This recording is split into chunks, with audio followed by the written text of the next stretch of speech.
Hello everyone, welcome back to the channel. Today I'm bringing you episode 27 of my brand new Comics Haul series. Here's the bag of comics that I've got this week. This is of course just the weekly series that I put out every single Wednesday when I head down to my local comic shop and pick up all the new issues I'm going to be getting this week. So let's pull these comics out of the bag as usual. This week I've got 9 different issues, 2 from Image, 7 from Marvel. Now that we've got these comics out of the bag, we gotta get the bag out of the way.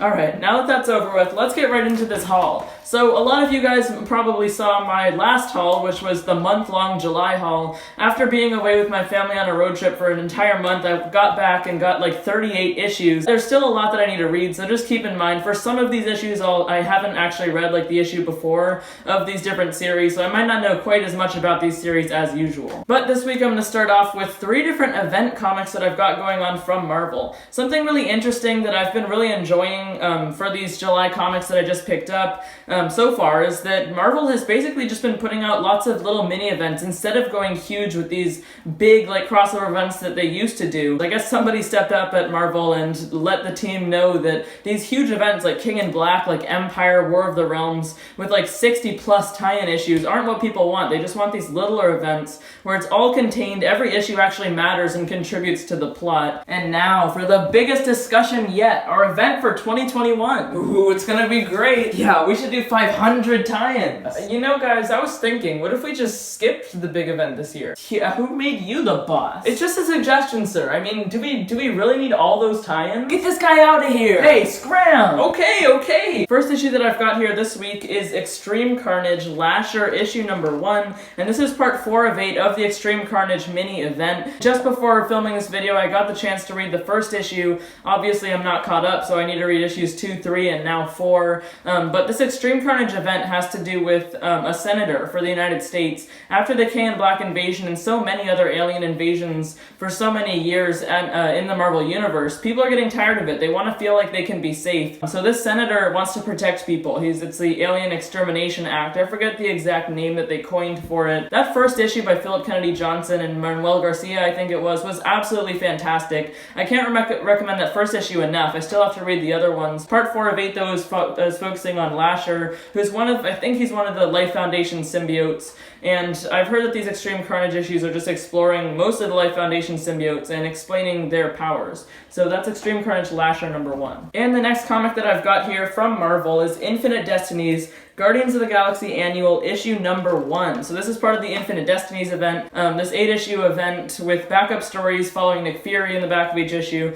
but they're just revealing new stone bearers in almost every issue of the Infinity Stones. So we see on the cover here, this is Prince of Power, who is basically stealing the name Prince of Power from Hercules, the original, Greek demigod or whatever god. I don't know what his status is at this point, but Hercules has been part of the Guardians of the Galaxy team and Al Ewing's run, and now this new Prince of Power apparently has swallowed the Power Stone. I've heard from some reviews of this issue. So this is revealing a brand new stone bearer, this Prince of Power in possession of the Power Stone. It fits. And this issue should just be some sort of showdown between this new Prince of Power and the original Prince of Power. It's by Ewing and Flaviano for art, plus that Nick Fury backup. We'll see what they can do with it. So that's Infinite Destinies, Guardians of the Galaxy Annual number 1. And to wrap up the mini event segment of this video, from Marvel Comics, again, we've got Sinister War, issue number 2 of 4, continuing this brand new limited series that's wrapping up Nick Spencer's run. It's the big finale, and I haven't had a chance to read the tie-ins or the main series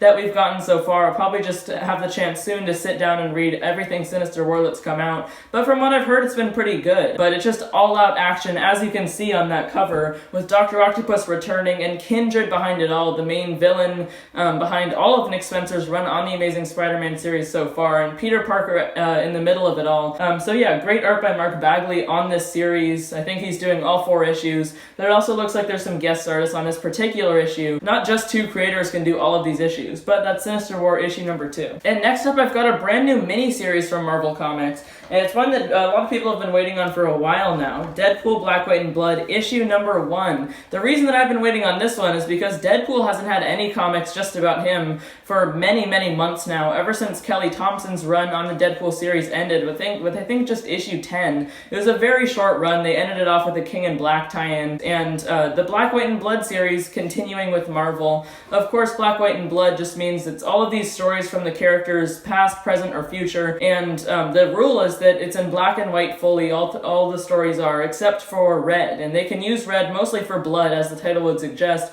except creators have also been finding cool ways to use red to show like emotion, or a character's eyes to show they're about to be angry. So for this issue, we've got a really great creative team. So can't wait to get back into Deadpool. I've heard this is a good issue. I think it should just have these 3 kind of funny Deadpool comics, but it should also be pretty gruesome because it's black, white, and blood. Can't wait to read it. Deadpool, Black, White, and Blood, #1. And next up here, I've got the second issue of a brand new ongoing series. It's X-Men #2. Right before recording this video, I read #1 just so I could know a little bit something about this brand new X-Men team. And I loved issue 1. I could really tell that Jerry Duggan, the writer on this brand new relaunch of the X-Men, wasn't like trying to copy Jonathan Hickman in any way. It's just a brand new, really, really fun X-Men series, easy to understand without all that crazy Hickman history and, you know, stuff that you gotta remember in order to understand everything. It was just X-Men fighting like this huge being that had been launched from outer space that was like, you know, really tall, taller than any skyscraper.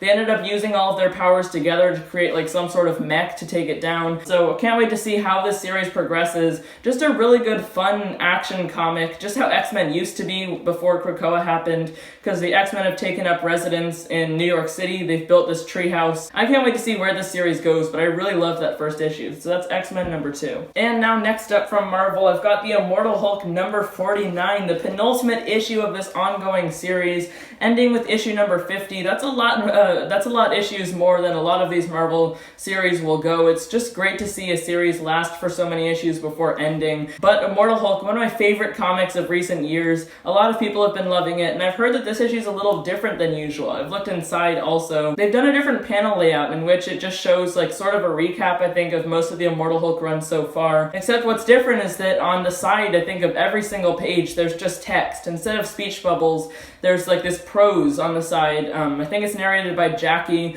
who's this reporter who's been one of the big characters of Immortal Hulk for a while now. So just ramping up for issue 50 with a beautiful cover by Alex Ross as usual, with Immortal Hulk walking through this door to the big climax. But the big finale is issue 50 in October. It's going to be a $10 issue, so get your wallets ready for that one. But that's Immortal Hulk 49. We'll see how they set up this big finale. And the final issue that I picked up from Marvel Comics this week is Avengers #47, World War She-Hulk Part 2, written by Jason Aaron as usual, with art by Javier Garrón. I haven't had the chance to read Part 1, issue 46 of Avengers yet. I'm excited to though, and I don't know much about this World War She-Hulk story arc, what the plot is going to be, but it's just going to be a 4-issue story arc stretching to issue 49, and then issue 50 of Avengers is supposed to be a big one. I think it might lead into something big, some sort of event for the Marvel Universe, but for this specific story arc, it's involving the Winter Guard, and of course Jen Walters' She-Hulk being imprisoned and tortured for whatever reason. But the Winter Guard have been this alternative team. It's like the Russian super team,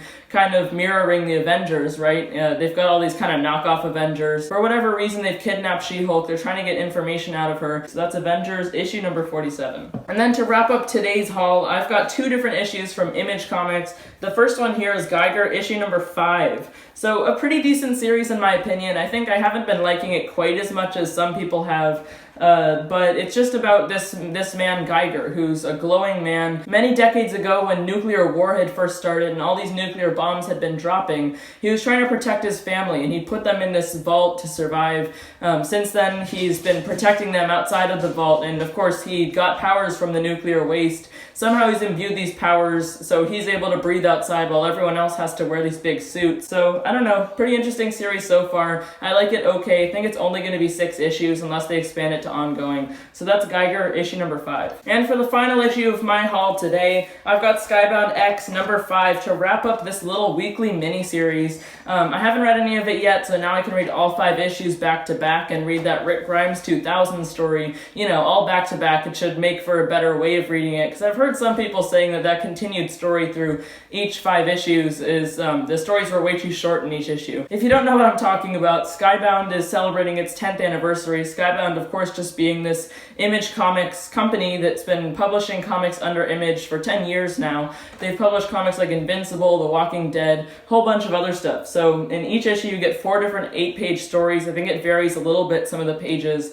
visiting different universes, some that don't have series happening anymore, some that are current, like Stillwater, Redneck, different series like that, and also introducing new characters in every issue that may or may not get ongoing series later on. So Rick Grimes 2000 is the concurrent story through every single issue by Robert Kirkman and Ryan Ottley. That's definitely the main reason that I got this series, that absolutely killer creative team. But I'm hoping that these other stories in every issue are also good jumping on points for these universes. So that's Skybound X issue number 5. Can't wait to read this whole miniseries. Alright, well that's every single one of the brand new issues that I picked up this week at my local comic shop. I want to know what you guys got though. Let me know down in the comment section below. Did you already read your issues? If you did, let me know which issues were your favorite. I'm looking forward to Deadpool Black, White, and Blood because I've heard that that's pretty funny. It should also be kind of gory, but just a good Deadpool comic. X-Men, all of those event books coming out from Marvel because they've been pretty good lately, and Skybound X, I'm looking forward to reading all of that. So if you did enjoy this video at all, make sure to hit that subscribe button. It's the big red button which is sitting right below this video. You can also hit the notification bell which is sitting right next to it. You'll be notified every single time I post a new video if you don't want to miss any. So that's everything from me for today. Thank you so much for watching everyone. Bye guys.